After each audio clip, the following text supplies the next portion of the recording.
Okay, I've got a video here you might want to take a look at when you get a chance. It's only a couple of minutes long. Yeah, well, 3 minutes long. But I'm only going to play the first 15 seconds or so. Check this out. Switzerland has ruled that giving the Nazi salute in public is perfectly legal, so long as you don't mean to be racist about it. According to a new ruling, the act is only punishable if you are pushing hateful ideology. Needless to say, Jewish groups are quite upset about it. Okay. I share this video clip because there's something here that most people are going to be missing. This salute that they're talking about in the video is soon to become the norm, among government officials and whatnot, because the wound of the beast in Rome has been healed. I got a video about this too. You might want to take a look at. So, historically speaking, what's called the Nazi salute today is in fact a Roman salute from 2,000 years ago, and I'll get a little bit more into that later, but it wasn't until Roman Catholic Emperor Adolf Hitler adopted this salute from his Roman Pope that it became known as a Nazi salute. And yes, Hitler was a willing and devoted political puppet of Rome, as both historic and even photographic evidence confirms.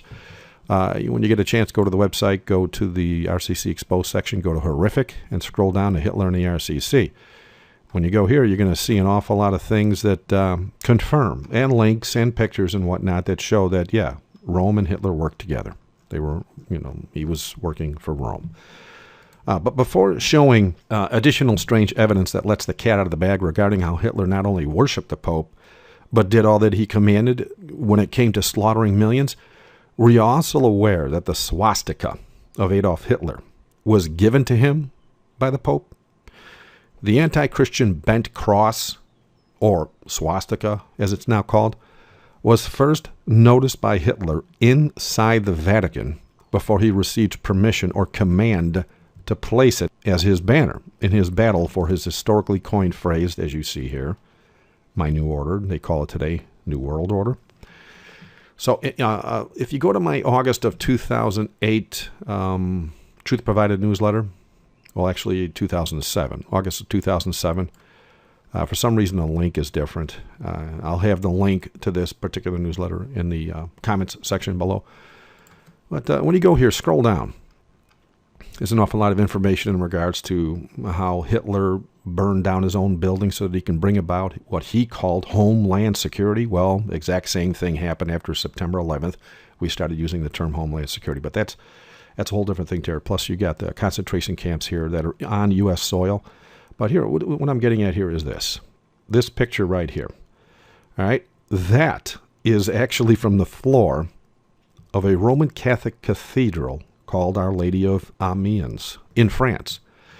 Now, that most assuredly is a swastika. There's no getting around that basic fact. And now, look at that. Okay, you could even get this on Google Earth if you think that I'm yanking your chain here. Put those these coordinates into Google Earth, and you're going to see that this is, in fact, the United States Naval Amphibious Base in Coronado, California. That building was purposely designed as a swastika to show allegiance to the man of sin in Rome in the exact same way Hitler did with his many blood-stained banners or flags or swastikas, if you will. But it doesn't end there. So many people have emailed me over the years since I first posted this PDF file online that shows the popes of Rome as being the actual authors of the religion of Islam, not the actual nation, if you will, or the Muslims themselves. We all know they came from Ishmael, right? But their religion, the way they do things, was all penned by the Vatican, and we have evidence of that online on this PDF here that's on the screen. So just as we saw Rome use Hitler to kill millions in his day, we now see Rome using Islam to kill millions in our day. Now, still, many claim that this PDF file isn't enough evidence for them. So, as more evidence rolls in, I have compiled a growing list of articles and videos listed on my Pope and Islam page. So just go to the, where is it here? You just go to remnantgod.org and just go to the RCC Exposed and go to the bottom. Pope and Islam right here. Okay, there's all sorts of evidence here in regards to how the Pope and Islam is working together, and and I actually have the link to the PDF as well here, right here. Okay, but back in November of 2008, and I believe I got the link right on here. Oh, no? Okay, no, it's a different one. I'm sorry. Here it is. Here it is. Okay. Back in November of 2008, I did a newsletter again called Vatican, Islam, and Hitler. And I show ample evidence. You know, I go into a little bit of detail here. This is when I started making the newsletters a little tinier. That we have evidence that the Vatican and Islam and Hitler are in fact one entity, just as prophecy predicted. But notice in this newsletter, I also share evidence that modern-day Muslims are borrowing the exact same Vatican symbolism in their banners. Look at this. Okay? Now, does this not show the exact same allegiance that Hitler put forth for the popes in Rome?